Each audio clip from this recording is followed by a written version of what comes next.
Recado rápido antes de começar o vídeo, você já sabe, amanhã, segunda-feira, dia 25 de março, às 9 horas da noite, no horário de Brasília, mais uma live aqui no canal do professor Leonardo, junto com o Alisson Andrade. Então eu convido você a deixar aqui nos comentários a sua dúvida, ou a sua pergunta, a sua sugestão de pauta, o seu comentário, para que a gente possa falar amanhã na nossa live, que o assunto vai ser a queda da popularidade de Bolsonaro e essa crise que o governo está passando junto com o Congresso e com Rodrigo Maia. Caso você tenha outro compromisso, não possa comparecer, não possa estar junto conosco na nossa live, após o término da live eu irei disponibilizá-la na íntegra aqui no meu canal. Então amanhã, segunda-feira, dia 25 de março, às 9 horas da noite, no horário de Brasília, mais uma live aqui no canal do professor Leonardo. E o assunto do vídeo de hoje, ele é um assunto que eu já venho tratando com ele em doses homeopáticas ao longo dos meus últimos vídeos, mas é necessário fazer um vídeo falando sobre ele exclusivamente, que é a briga entre Rodrigo Maia, presidente da Câmara dos Deputados, e Sérgio Moro, ministro da Justiça, que agora está se transformando em uma briga de Rodrigo Maia contra Sérgio Moro e também o presidente Jair Bolsonaro. Esse assunto é um assunto que está levando o Brasil para uma crise, se já nós não estamos em uma crise política, então vale a pena reservar um vídeo só para tratar sobre esse assunto. E essa crise começa porque nós temos Sérgio Moro com várias derrotas dentro do governo. Sérgio Moro, que ele é visto por muitos, ou pelo menos era visto por muitos, como sendo um herói nacional, porque foi o juiz da Lava Jato, aquela operação que se notabilizou por acabar com a impunidade, ou pelo menos para amenizar, ou para dar início a uma mudança no nosso país, que era a mudança contra a impunidade. Antes da Lava Jato, os políticos e os poderosos podiam fazer aquilo que eles bem quisessem, que eles não seriam punidos. A punição era coisa para nós, mortais, seres humanos, descartáveis, pessoas, o povo.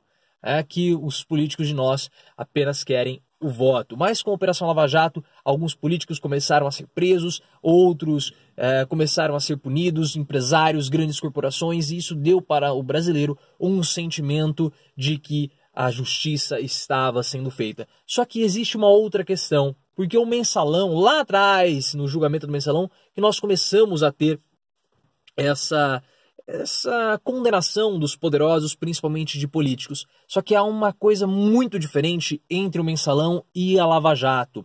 E essa coisa diferente são as redes sociais.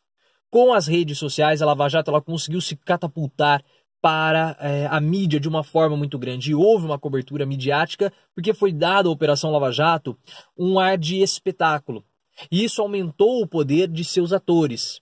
Atores não estou falando no sentido pejorativo. Então não é no sentido pejorativo. Então Sérgio Moro e os procuradores e toda a operação no modo geral ganharam um ar muito grande de espetáculo. E isso aumentou a força da Operação Lava Jato de uma forma muito grande, transformando Moro em praticamente o herói de toda essa obra teatral. E agora Moro, com a eleição de Bolsonaro, chega até o Ministério e tinha uma suposta carta branca. Ele vai para o Ministério porque ele tinha medo de que tudo que fosse construído por ele, que tudo que foi construído por ele ao longo desses últimos anos fosse destruído. Então ele teria medo, no caso de Bolsonaro, destruir o seu legado, porque se ele tem medo disso é porque ele teria medo do Bolsonaro destruir o seu legado. Enfim, Moro chega ao Ministério sendo prometido carta branca, só que infelizmente não foi bem isso, ou felizmente, não sei, mas infelizmente para ele, e talvez para os seus seguidores, não foi bem isso que aconteceu. Nós vimos ao longo desses últimos meses diversas derrotas do ex-juiz Sérgio Moro. A primeira grande derrota foi o decreto das armas. Eu fiz um vídeo também falando sobre isso, está aqui na descrição. Moro queria um outro tipo de texto e Bolsonaro optou por um outro tipo de texto lá no projeto, na lei da flexibilização da posse de armas. Moro foi vencido pela bancada da bala que pressionou Sérgio Moro, que pressionou Bolsonaro para que o texto fosse mais adequado aos interesses deles. Moro também sofreu uma derrota com os laranjas do Bolsonaro.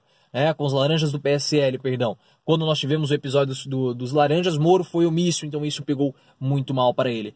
Teve também a demissão da Ilona Isabó, que era uma especialista em segurança pública, ela iria integrar parte ali do ministério, seria uma ela iria integrar parte do ministério, só que houve uma pressão muito grande dos apoiadores de Bolsonaro, porque ela criticava um pouco, ela criticou Bolsonaro e ela criticava outras coisas, criticava a posse de armas, então a bancada da bala e outros apoiadores de Bolsonaro criticaram Sérgio Moro e ele acabou recuando na sua decisão com a Ilona Isamó. Teve toda a questão do Caixa 2, o Caixa 2, Moro quer criminalizar Caixa 2, mas o Caixa 2 vai ter que ter um projeto à parte do projeto anticrime de Sérgio Moro. E o próprio projeto anticrime de Moro, que foi travado pelo Congresso, que está travado no Congresso, e agora, hoje de manhã, saiu uma reportagem na UOL dizendo que Rodrigo Maia congelou o projeto anticrime de Moro porque a prioridade é, de fato, a reforma da Previdência. E essa resposta, e esse congelamento do pacote anticrime de Moro, é claro que é uma resposta de Rodrigo Maia a tudo que está acontecendo.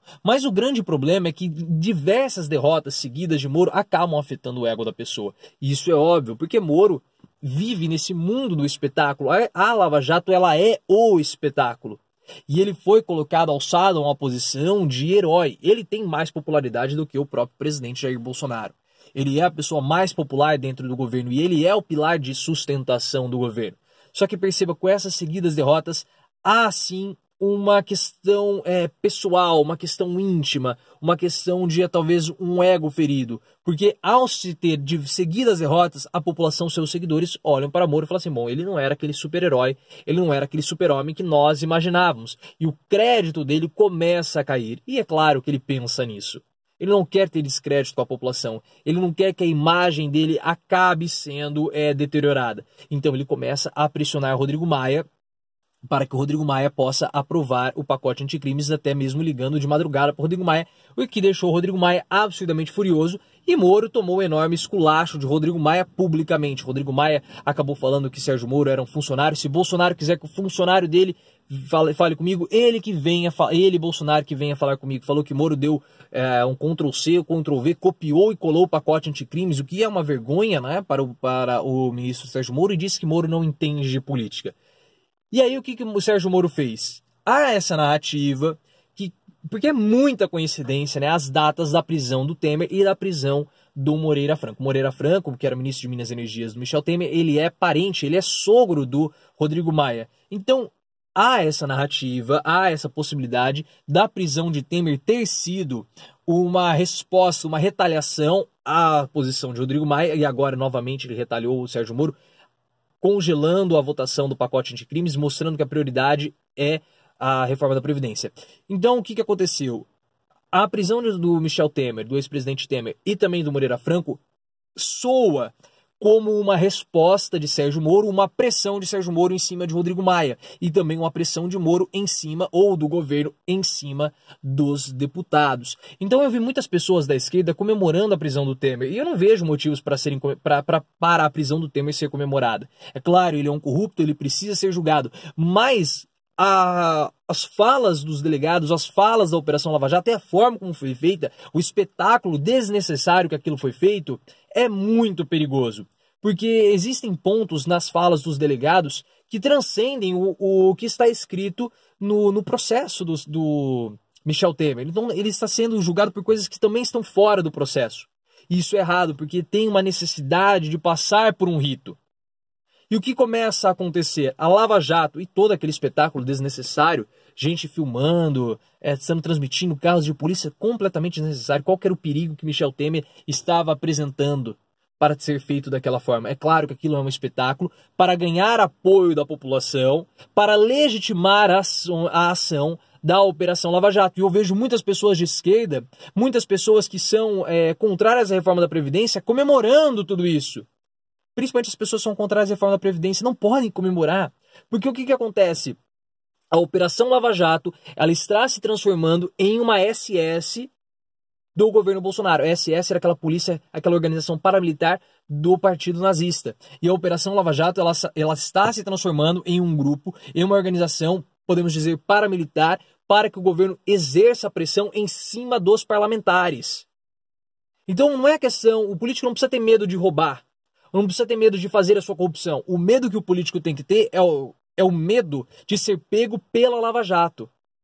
E o problema não é de ser pego pela Lava Jato, perdão. O medo é o do político votar contra os interesses do governo.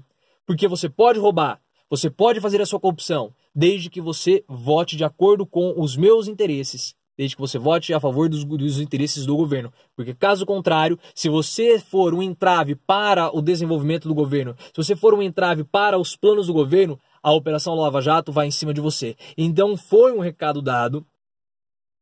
Os parlamentares estão receosos com essa situação e a Lava Jato ela pode estar se transformando sim em uma SS do governo Bolsonaro, sendo um instrumento de pressão. E aí o que acontece? Você quer votar contra a reforma da Previdência? Tudo bem, então você vai ser investigado pela Operação Lava Jato. E veja tudo o que aconteceu com Michel Temer, o apoio que a população ainda tem com a Operação Lava Jato. E perceba que há também por conta disso, os parlamentares saíram em defesa, os deputados e os partidos, principalmente o Centrão, saíram em defesa, os partidos do Centrão saíram em defesa do Rodrigo Maia com essa briga com o Bolsonaro e também com o Sérgio Moro. Tanto que o Rodrigo Maia até está tendo muita discussão, está tendo um quebra-pau com o Bolsonaro, eles ficam com um empurra-empurra para ver quem que vai, um fica jogando a responsabilidade da reforma da Previdência para o outro. O Rodrigo Maia até mesmo falou que Bolsonaro ele precisa se preocupar menos com o Twitter e mais com a reforma da Previdência. E o que está acontecendo? Veja como essa narrativa da Lava Jato de ser uma SS,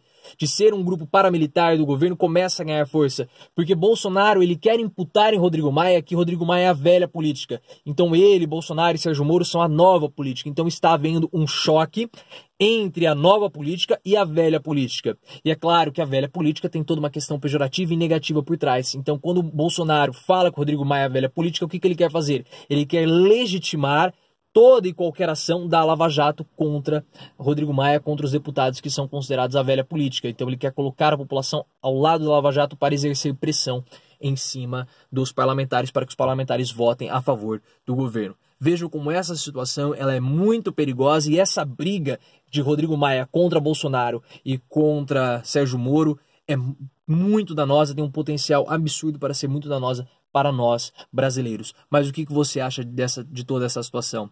Como você vê a Operação Lava Jato? Quem que você acha que vai ser vitorioso dessa situação? Bolsonaro, Rodrigo Maia e Sérgio Moro? Deixe aqui nos comentários e lembre-se, vamos sempre sair do raso e aprofundar o nosso discurso.